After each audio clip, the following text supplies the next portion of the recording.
오늘 존경하는 의원님들 모시고 최근 북한 동향과 통일정책 추진 방향에 대해서 해난 보고를 드리게 된 것을 뜻깊게 생각합니다. 우선 이 자리를 마련해 주신 주경호 원내대표님과 관계자분들께 감사의 말씀을 드립니다.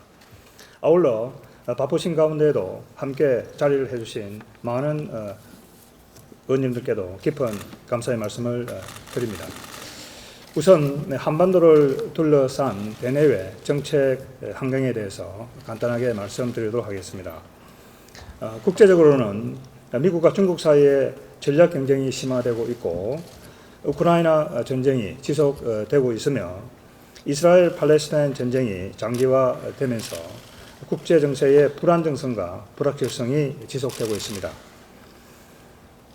북한은 러시아와 중국과의 밀착을 가속화하고 있는 가운데 2019년 2월 하노이 회담 실패 이후 남북 관계를 완전히 단절하고 작년 말부터 적대적 두 국가론을 제시하고 동조 관계를 부정하면서 급속히 대남 정책과 통일 정책의 근본적인 전환을 시도하고 있습니다.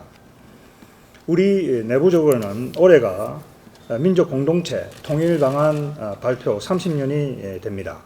이 변화된 안보 환경을 반영하고 국민과 국제사회에 다가가는 새로운 통일 담론에 대한 시대적인 요구가 증가하고 있는 이런 상황입니다. 오늘 저는 최근 북한 동향과 통일 대북 정책 추진 방향에 대해서 여러분께 말씀을 드리려고 합니다. 우선 제일 먼저 북한 내부의 상황을 우리가 이해하기 위해서 통일부가 지난 2월 초 탈북민 6,351명을 대상으로 해서 북한 경제사의 실태 인식 보고서를 발표했습니다. 이 보고서는 북한 주민에 대한 첫 번째 사실상 여론조사다 이렇게 보시면 되겠습니다. 이 보고서를 보게 되면 북한 내부에는 우리가 기대하는 방향으로 밑으로부터 점진적인 변화가 일어나고 있다는 걸 확인할 수가 있습니다. 북한은 현재 사회주의 배급 제도가 완전히 붕괴되었습니다. 북한 주민들이 시장으로 장마당으로 나가서 자신의 삶을 영위함으로써 북한 내부의 시장화가 가속화되고 있습니다. 현재 북한에는 북한 주민들의 36%, 약 700만 대 이상의 핸드폰이 있는 것으로 확인이 되고 있습니다. 북한 주민들은 이 핸드폰을 통해서 비록 인터넷에 연결되지 않아 외부 세계와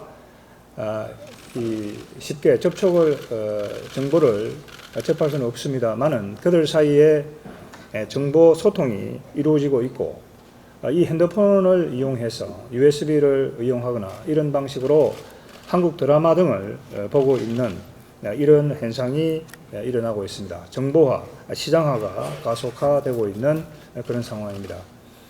공산주의 사회국가에서 흔히 보는 것처럼 북한도 현재는 부패가 굉장히 구조화되고 있습니다.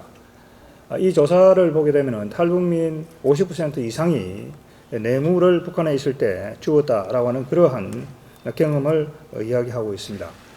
북한 내부에 진행되고 있는 이런 시장화, 정보화, 이런 현상에 따라서 북한 주민들의 사고도 집단주의적 사고에서 개인주의적인 의식으로 커다란 변화가 일어나고 있습니다.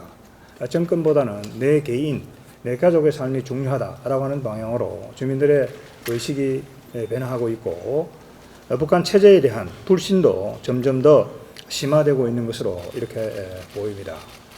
아까 말씀드린 북한 정권의 최근 대남 통일정책 변화는 북한 주민들의 한국 사회에 대한 동정심을 차단하고 체제 유지를 위한 그러한 방편의 일환이다 이렇게 볼 수 있겠습니다. 자, 이런 때일수록 통일부는 통일에 대한 국민적인 공감대를 형성을 해서 우리 헌법이 규정하고 있는 자유민주적 기본질서에 입각한 평화 통일 정책을 더욱더 적극적으로 추진해 나갈 것임을 여러분께 말씀을 드립니다.